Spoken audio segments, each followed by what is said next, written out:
Sejak resmi berdiri sebagai sebuah negara, Republik Indonesia telah dipimpin oleh 7 orang tokoh.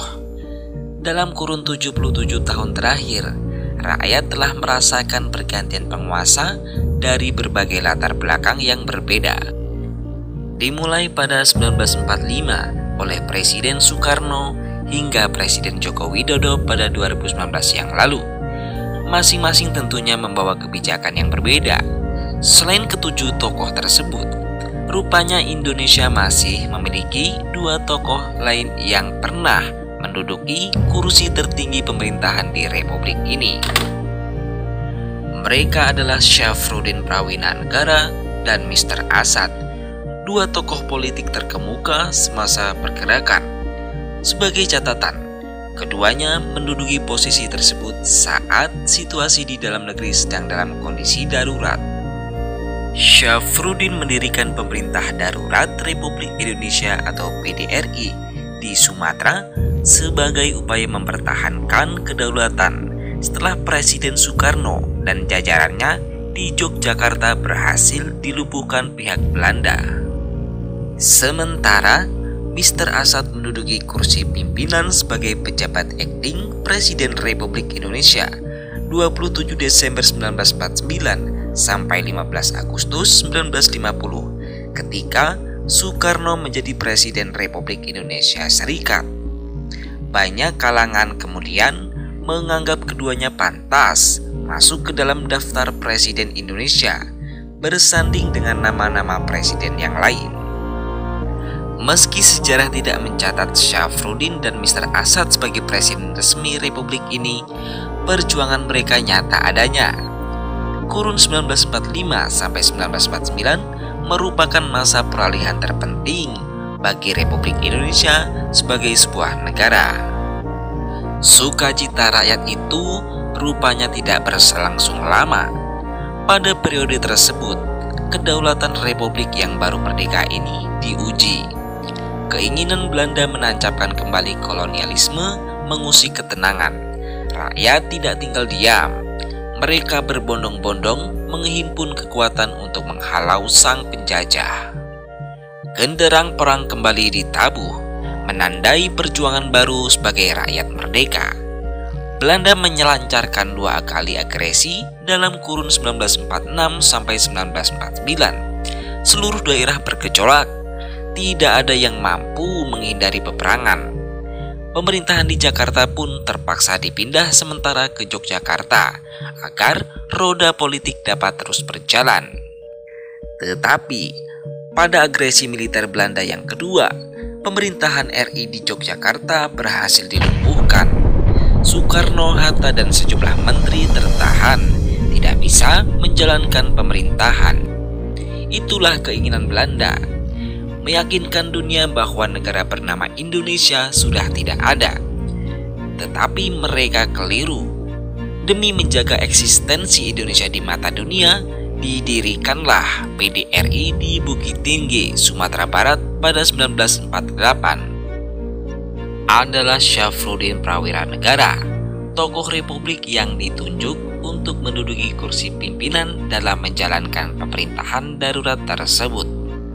PDRI bukan saja membantu menopang modal semangat juang, tetapi juga membuat Belanda lebih sulit lagi menghindari tanggapan-tanggapan terhadap tindakan-tindakan yang hendak diajukan oleh PBB. Syafruddin Prawinanegara dilahirkan di Banten pada 28 Februari 1911 dari pasangan Raden Arsyad, Prawira Atmaja, dan Nur Aini. Syafruddin adalah seorang muslim dan seorang patriot, dan dia benar-benar menolak pemerintahan Belanda seperti yang berkembang di Hindia. Dia mencoba memastikan posisi orang Indonesia di dunia modern dan menolak gagasan Belanda. Selama masa gawat tahun 1948, Wakil Presiden yang juga merangkap Perdana Menteri, Muhammad Hatta, mengadakan rapat kabinet.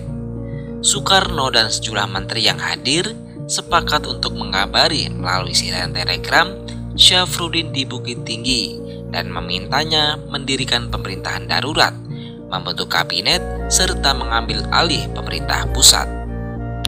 Akan tetapi, telegram itu tidak pernah sampai di tangan Syafruddin. Jaringan radio yang dirusak Belanda menghalangi mandat tersebut. Dalam kebuntuan koordinasi dan komunikasi itu, suasana bisa menjadi lebih buruk. Banyak pihak secara spontan bisa mendirikan pemerintahan darurat dengan mengatasnamakan keselamatan Republik Indonesia. Tidak terbayangkan bagaimana perpecahan yang akan muncul di antara rakyat andai hal itu terjadi. Akan tetapi, dalam kenyataannya tidak terjadi demikian. Mr. Syafruddin Prawinegara lah yang mengambil inisiatif dan pihak-pihak lain mengakui serta menaatinya. Ini adalah firasat tajam Mr. Syafruddin Prawinegara. Ketika mendirikan PDRI pada Rabu pukul 4:30 pagi tanggal 22 Desember 1948, Syafruddin tidak mengatasnamakan dirinya presiden, melainkan ketua. Alasan itu diungkapkannya di dalam harian Pelita 6 Desember 1978. Mengapa saya tidak mengatasnamakan diri Presiden Republik Indonesia, tetapi Ketua Pemerintahan Darurat Republik Indonesia? Yang demikian itu disebabkan karena saya belum mengetahui mandat Presiden Soekarno dan karena didorong rasa keprihatinan dan kerendahan hati. Tapi andai kata saya tahu tentang adanya mandat tersebut, niscaya saya akan menggunakan istilah Presiden Republik Indonesia untuk menunjukkan pangkat dan jabatan saya. Syafruddin pernah menduduki beberapa jabatan struktural penting selama kurun 1946 sampai 1951. Di antaranya Menteri Keuangan, Menteri Kemakmuran, Gubernur Bank Indonesia, Wakil Perdana Menteri, dan sebagainya. Syafruddin jugalah yang diakui mengusulkan agar Indonesia memiliki uang sendiri, ORI atau uang Republik Indonesia, menggantikan uang Javas Bank, uang pemerintah Hindia Belanda, dan uang Jepang. Syafruddin Prawinegara wafat pada 15 Februari 1989 di usia 77 tahun. Mr. Asad, gelar Datuk Mudo, lahir di Corong Pincuran Landai, Kenagarian Kubang Putih, Kecamatan Banu Hampu, Agam, Sumatera Barat pada 18 September 1904. Sejak 1945, Asad telah aktif sebagai anggota Komite Nasional Indonesia Pusat atau KNIP. Salah satu tugasnya adalah membantu mengontrol jalannya pemerintahan serta mendampingi presiden. Kemudian pada 1947, Asad dicalonkan sebagai Ketua KNIP dan Badan Pekerja Komite Nasional Indonesia Pusat, yang sebelumnya memang sudah dijabatnya. Roda perpolitikan di dalam negeri yang terus bergejolak mengantarkan Mr. Asad pada jabatan yang tidak terduga, yakni Acting Presiden RI. Tugasnya adalah memimpin pemerintahan Republik Indonesia ketika negara ini resmi mengadopsi bentuk serikat.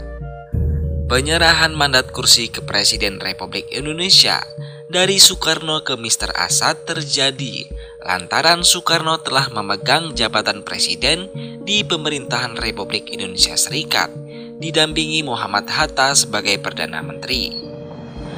Diberitakan surat kabar merdeka 30 Desember 1949, pelantikan Mr. Asad sebagai Acting Presiden RI dilakukan di Istana Kepresiden Yogyakarta pada 27 Desember 1949.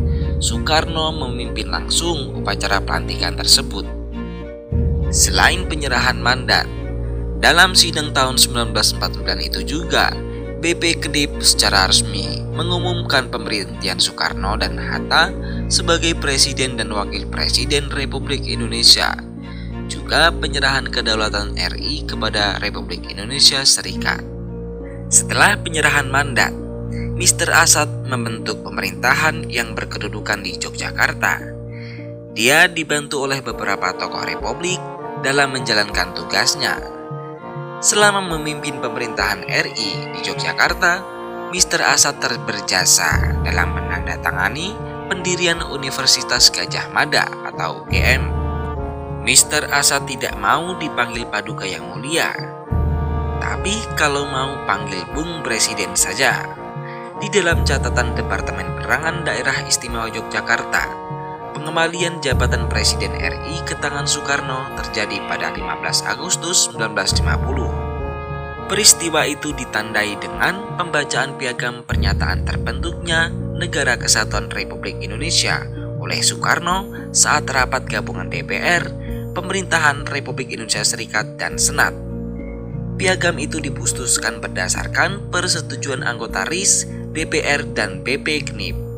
Siang harinya, Soekarno tiba di Yogyakarta untuk menerima kembali mandat yang sebelumnya diberikan kepada Mr. Asad. Hari itu juga, mandat akting presiden resmi dikembalikan dari Asad ke tangan Soekarno. Mr. Asad sempat diasingkan ke Bangka akibat kegiatannya selama masa pergerakan. Dia juga pernah duduk di beberapa jabatan penting selain Ketua GNIP, BP GNIP, dan akting Presiden RI, sebagai anggota parlemen serta Menteri Dalam Negeri di Kabinet Nasir. Mr. Asad meninggal dunia pada 16 Juni 1976 di usia 72 tahun.